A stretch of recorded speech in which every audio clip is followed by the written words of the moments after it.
Naš klub ima veliku tradiciju rada s muškom djecom u školi odbojke, a evo ove godine smo puni entuzijazma krenuli u rad sa djevojčicama, odnosno sa školom odbojke za djevojčice.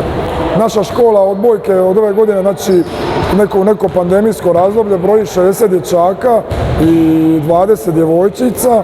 Po nekim povratnim informacijama roditelji su jako zadovoljni sa radom u školi odbojke, a mi ćemo se truditi da u budućnosti tako i ostane. Što se tiče kluba, nekakav dugoročni cilj da uz mušku odbojku koja je već konkurentna u svim selekcijama, da stvorimo jaku školu odbojke za djevojčice koja će isto tako biti konkurentna u svim selekcijama na nivou države.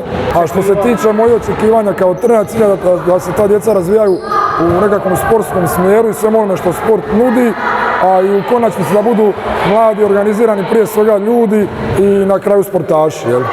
Odbojku sam počela trenirati zato što mi se činio jako zanimljiv sport i uz puno truda se može brzo naučiti, a s muškarcima mi je bilo u početku čudno trenirati, ali sam se kasnije navikla, jako je zanimljivo.